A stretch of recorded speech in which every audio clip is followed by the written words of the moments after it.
Kurung gearbox auto.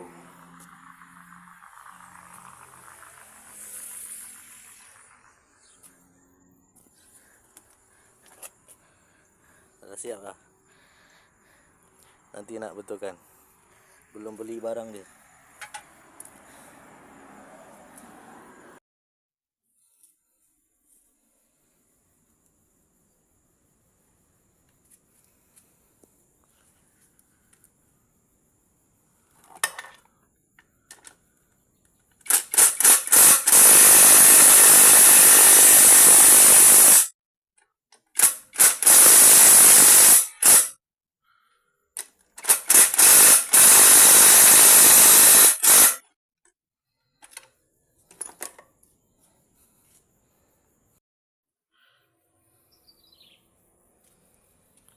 Ni kenapa Innova ni tak boleh jalan ke depan dengan ke belakang?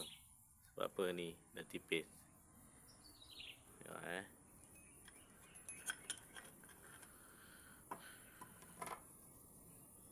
Tengok.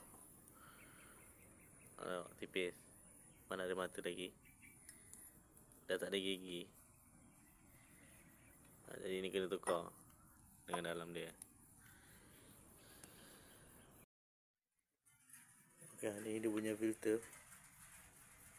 Ni kita dah buka filter dia. Dekat sini dia ada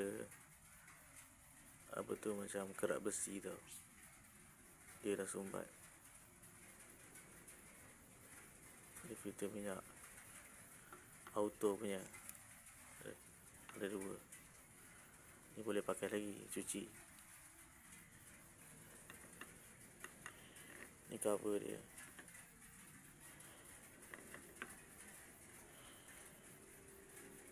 Ni gasket kena tukar baru. Kalau tak jala, tak bengkok, boleh pakai lagi.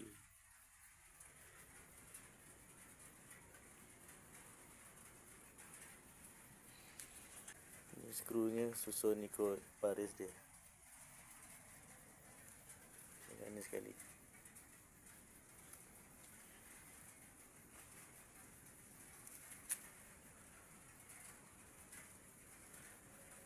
Ni pun sama, kelas ni pun sama. Tak tukar dalam dia, ni tukar dalam dia. Ni tukar dalam dia juga.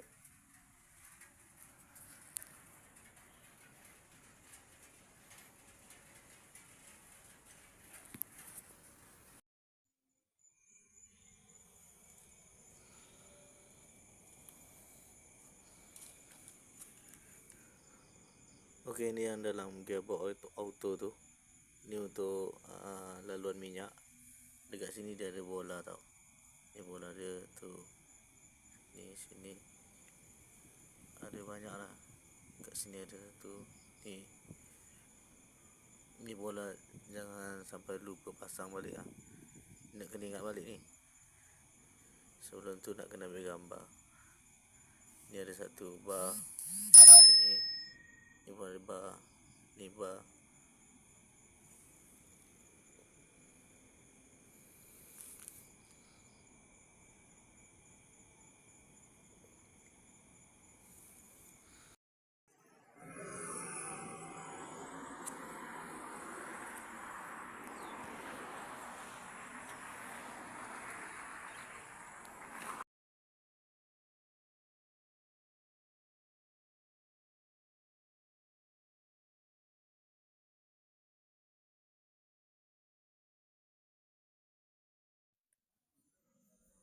Okey, kereta Innova ni kalau nampak warna macam gold ni lagi, bermakna minyak hitam dia tak teruk.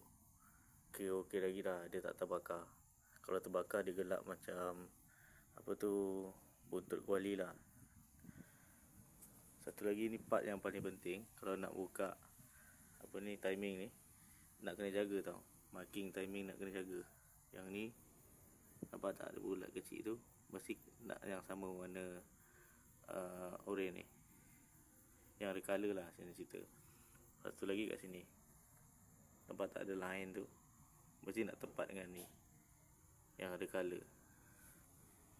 Dia timing dia ada 3. Ni 2 dekat atas, 1 kat bawah. Satu lagi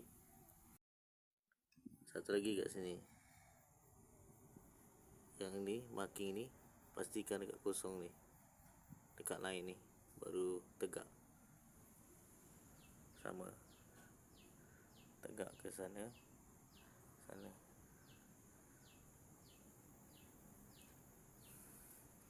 Lepas tu baru yang cover ni baru boleh buka, baru ni boleh buka. Pastikan timing dia tepat.